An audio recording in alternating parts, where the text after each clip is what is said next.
और अब दिल्ली की सड़कों पर आवाज गूंज रही है, सीवर में डूब गया सिस्टम। ये सवाल खड़े किए जा रहे हैं। दरअसल कोचिंग सेंटर हादसे पर भड़के छात्रों ने दिल्ली में जगह जगह जोरदार प्रदर्शन किया है। उग्र छात्रों ने दिल्ली की मेयर शैली ओबेरॉय की तस्वीर पर कालिख भी पोत दी।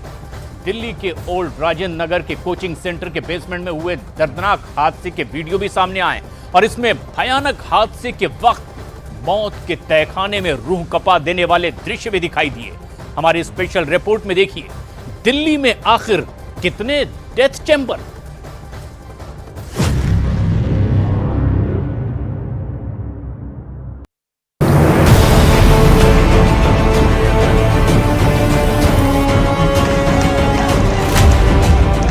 इसमें तो डायरेक्ट क्रिमिनल नेग्लिजेंस का केस बनता है और इसके लिए सरकार ने त्वरित गति से इसे जांच करने के निर्देश दे दिए गए। उसकी जांच हो रही है। ये कोई नेचुरल डिजास्टर से मौत नहीं हुई, ये मौतें मानव निर्मित त्रासदी हैं। इतनी सख्त एफआईआर होनी चाहिए और इन सबके खिलाफ एफआईआर होनी चाहिए। This is not a disaster, it is a murder.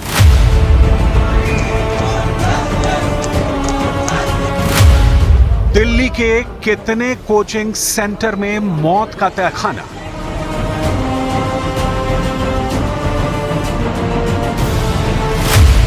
Underground death chamber में कितने कोचिंग सेंटर।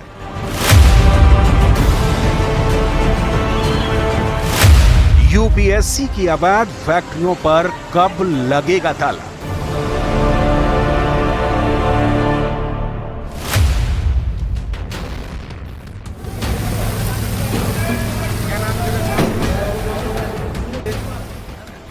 बाढ़ की शक्ल में मौत यहां आई या बुलाई गई। क्या दिल्ली के ओल्ड राजेंद्र नगर के कोचिंग सेंटर में छात्रों को मौत के मुंह में धकेला गया? यह सवाल हर जुबान से निकल रहा है। सवाल यह भी है कि दिल्ली में कहां कहां बने हैं ऐसे डेथ चैम्बर। ऐसे भयावह हादसे को कौन कौन दावत दे रहा है, इसकी छानबीन शुरू हो चुकी है। ओल्ड राजेंद्र नगर में कोचिंग सेंटर के बेसमेंट में हुए भयावह हादसे के बाद एक्शन शुरू हो चुका है। लेकिन जो दर्दनाक और भयानक हादसा आईएस कोचिंग सेंटर में हुआ, उसके कई वीडियो कलेजा खपा रहे हैं। मौत ने कैसे धावा बोला, महज कुछ मिनट में कैसे 3 जिंदगियां खत्म हो गई।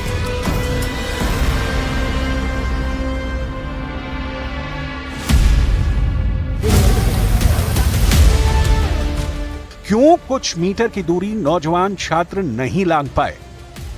गटर के पानी में दम घोंटू मौत के दृश्य रूह कपाने वाले हैं। तस्वीर ओल्ड राजेंद्र नगर के उसी आईएस कोचिंग सेंटर के बेसमेंट की हैं जहां 3 छात्रों की मौत हो गई। तस्वीरें उस वक्त की हैं जब बेसमेंट में पानी भरना शुरू हुआ था। घुटने तक पानी भरने के बाद ही बेसमेंट में अफरा तफरी शुरू हो गई थी। कुछ देर पहले इत्मीनान से यहां बनी लाइब्रेरी में परीक्षा की तैयारी कर रहे छात्रों को अंदाजा भी नहीं था कि मौत ने दस्तक दे दी है। देखते ही देखते बेसमेंट में जल प्रलय आ गया। मटमैले सैलाब से बेसमेंट लबालब भर गया, जिसके बाद चीख पुकार मच गई। तब शाम के करीब 7 बज रहे थे। कोचिंग के बेसमेंट में बनी लाइब्रेरी में 30 से 35 छात्र थे। बेसमेंट में बाढ़ के हालात बनते ही भगदड़ शुरू हो गई। लेकिन वहां से निकलने का एकमात्र रास्ता था।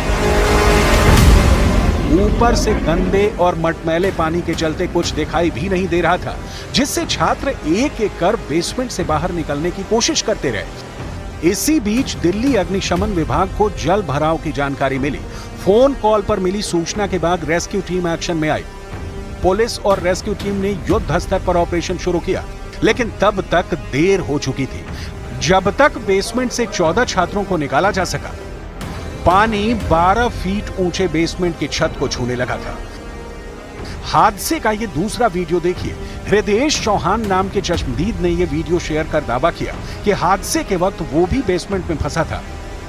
हृदयेश का दावा है कि सिर्फ 10 मिनट में कोचिंग सेंटर का पूरा बेसमेंट पानी से भर गया।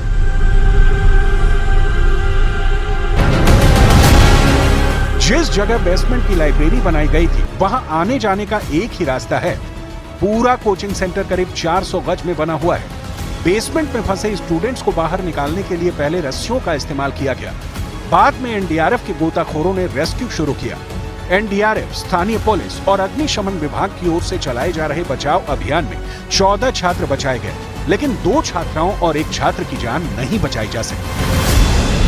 लोगों को जब ऑपरेशन के लिए बुलाया गया, हमारी टीम ने बहुत अच्छे से सर्च किया, अभियान किया और बेसमेंट में लगभग 12 से 13 फीट पानी थी, जिसके बाद हमारी टीम ने हमारे रेस्क्यूअर ने बहुत गहन सर्च के बाद अभी तक 3 बॉडी रिट्रीव की है, जिसमें 2 लड़की 1 लड़के हैं। सर कितने घंटे ऑपरेशन चला ये पूरा? और ऑपरेशन लगभग अभी कुछ देर पहले फाइनल सर्च होके ख़त्म हुआ है और बॉडी रिट्रीव तो हमने काफ़ी पहले कर ली थी, लेकिन थोरोली सर्च करने में क्योंकि पानी काफ़ी ज़्यादा था, पानी निकाला गया, उसके बाद उसको थोरोली सर्च किया गया।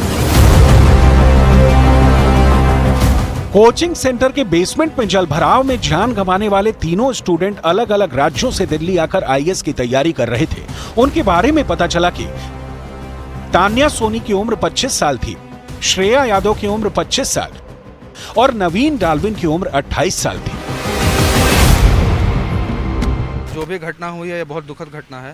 ये सभी को इससे एक सीख लेना चाहिए कि जो बच्ची यहाँ पे तीनों बच्चों का दुख हुआ है सुन के, जो लोग यहाँ पे सिस्टम बदलने आए थे आज वो खुद एक सिस्टम का शिकार हो गए हैं। सरकार से हम सबसे बड़ी मांग की है कि ऐसे संस्थानों को बंद कर दिया जाए। जो बच्चों को हमारे बच्चे हमारा भविष्य है, हमारे भविष्य के साथ वो लोग खिलवाड़ करते हैं पैसा कमाने के लिए। उनको जब बेसमेंट में पानी भरता था बराबर रेगुलर, तो उनको या तो क्लास 1 महीने बंद कर देना चाहिए था या तो दूसरी व्यवस्था देनी चाहिए थी। बच्चों को जान के जोखिम में डाल करके ये लोग क्लास लेते थे और बच्चों से जो बात होती थी वो पढ़ने के लालच में या उनको कुछ बनने का शौक था, इसलिए बच्चे उसमें जाते थे।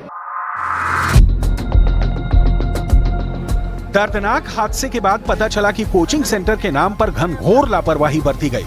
जिस जगह लाइब्रेरी बनाई गई उस बेसमेंट को दिल्ली नगर निगम ने स्टोर और पार्किंग बनाने की एनओसी दी थी, जबकि कोचिंग संचालकों ने धड़ल्ले से तहखाने को लाइब्रेरी बना डाला।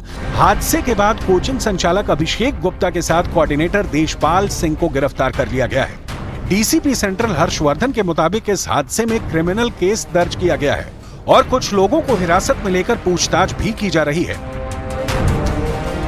ये जो बिल्डिंग है इसका जो कंप्लीशन सर्टिफिकेट 2021 में मिला था और साफ साफ यहाँ लिखा है कि बेसमेंट में पार्किंग यूज और स्टोरेज के लिए और कार लिफ्ट के लिए यूज होगा। तो मैं बताना चाहती हूँ कि अगर इस प्रकार से इलीगल तरीके से या प्रॉपर्टी को मिसयूज कर अगर ऐसे कोचिंग सेंटर्स बेसमेंट में चल रहे हैं तो उन पर कार्रवाई होगी और साथ ही अगर कोई अधिकारी जिम्मेदार होगा उस पर भी सख्त से सख्त कार्रवाई होगी।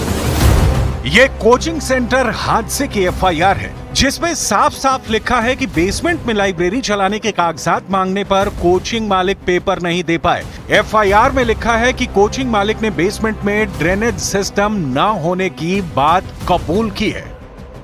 दिल्ली पुलिस ने कोचिंग सेंटर हादसे के बाद पूरे इलाके की सख्त निगरानी भी शुरू कर दी है। एक तरफ छात्रों का लगातार गुस्सा बढ़ रहा है, वहीं दूसरी तरफ दिल्ली पुलिस ने 2 लोगों की इसमें गिरफ्तारी की है। इस वक्त दिल्ली पुलिस ने पूरे इलाके को छावनी में तब्दील कर दिया है। पुलिस फोर्स जहां फैली हुई है, रैपिड एक्शन फोर्स यहां पर है और उसके साथ ही ड्रोन के जरिए भी यहां पर लगातार छात्रों के ऊपर निगरानी रखी जा रही है। आप तस्वीरों में देखेंगे, न्यूज़ 18 इंडिया पर एक्सक्लूसिव ये तस्वीरें ड्रोन के जरिए छात्रों की जो है पूरी संख्या को यहाँ पर आकलन किया जा रहा है, क्योंकि पुलिस फोर्स को यहाँ पर सुबह से तैनात किया गया था। लगातार पुलिस बल को बढ़ाया जा रहा है क्योंकि छात्रों की भीड़ लगातार बढ़ती जा रही है और इसी वजह से ड्रोन के सहारे पुलिस यहाँ की सुरक्षा व्यवस्था देख रही है कि लॉ एंड ऑर्डर की स्थिति खराब ना हो। उसके अलावा कितने लोग, कितना बड़ा एरिया है, किस एरिया को किस तरह से कवर किया जाएगा, ये देख रही है यहाँ पर। एक कोचिंग सेंटर में हादसा होने के बाद पड़ताल में पता चला कि दिल्ली के ओल्ड राजेंद्र नगर में नियमों को ताक पर रखकर सैकड़ों कोचिंग फैक्ट्रियां चल रही हैं। बेसमेंट में बने कोचिंग सेंटर और लाइब्रेरी में आए दिन हादसे के आरोप छात्र खुलेआम लगा रहे हैं। सुरक्षा के कितने नियम होते हैं? कोई नहीं है। जैसे बेसमेंट में है कि एक नियम है कि 2 एंट्री और एग्जिट होना चाहिए। ठीक है, नहीं है। हर लाइब्रेरी में एक है। हर लाइब्रेरियाँ एक तरह से इलीगल ही है। अच्छा। हाँ, और कभी भी अगर किसी लाइब्रेरी में दिक्कत है, जैसे आज इसमें आई, तो किसी में कोई ये नहीं है, सुविधा नहीं है, ना फायर का, ना ये पानी घुस गया, किसी चीज़ का नहीं है। और ये होता ही रहता है। ये अभी मुखर्जी नगर में हुआ था, वहाँ सारे लाइब्रेरी बंद करा दी बेसमेंट में। अभी आज यहाँ हो गया, अब यहाँ आज बंद करवाएंगे, जबकि वहाँ मुखर्जी नगर में वो उससे कुछ सीखे नहीं। कभी शॉर्ट सर्किट की वजह से लाइब्रेरी में आग लग जाता है, कोई कुछ नहीं रखा हुआ है, ना फायर एक्सटिंग्विशर रखा हुआ है। हल्का सा बारिश होता है तो बाथरूम का पानी रिसने लगता है लाइब्रेरी में। तो लेकिन यहाँ पर थोड़ा ज़्यादा जमा होता था, इसीलिए इसमें यहाँ पर एक्सीडेंट हो गया। बड़े कोचिंग सेंटर हैं, मोटी फीस लेते हैं, उसके बाद भी सुविधाएं नहीं। ये मतलब कि आपको सर बता रहा हूँ, ये राव IAS यहाँ का सबसे महंगा इंस्टीट्यूट है। 1,80,000 रुपये इनका 1 साल का कोर्स का रेट है। आप बताइए, कोई फैसिलिटी नहीं, कोई सिक्योरिटी, कुछ भी नहीं रखा है। बताइए, इतना छोटा सा पानी में आधे घंटे का बारिश हुआ, उसमें 10 लड़के चिंचिले। कोचिंग सेंटर हादसे के बाद दिल्ली में जमकर सियासत भी हो रही है। दिल्ली सरकार पर गंभीर आरोप लग रहे हैं। छात्रों के विरोध प्रदर्शन के चलते दिल्ली में कई जगह जाम भी लगा। राज्यसभा सांसद स्वाति मालीवाल ने बेसमेंट हादसे के बाद दिल्ली सरकार के मंत्रियों और MCD मेयर पर निशाना साधा है। स्वाति मालीवाल ने हादसे को हत्या करार दिया है। मैं दोनों परिवारों से मिलकर आ रही हूँ। 2 बच्चियाँ जिनकी मौत हुई है उनसे मिलकर आ रही हूँ। एक 25 साल की है, एक 24 साल की। और कितनी बुरी तरीके से और कितनी दर्दनाक तरीके से उनकी मौत हुई है। परिवार का रो रो के बुरा हाल है। वो गिड़गिड़ा रहे हैं, वो मदद मांग रहे हैं। और कितनी शर्म की बात है कि अभी तक ना तो दिल्ली सरकार के मंत्री, ना मेयर, ना MCD के कोई बड़े अधिकारी अभी तक उनसे मिलने नहीं आए हैं।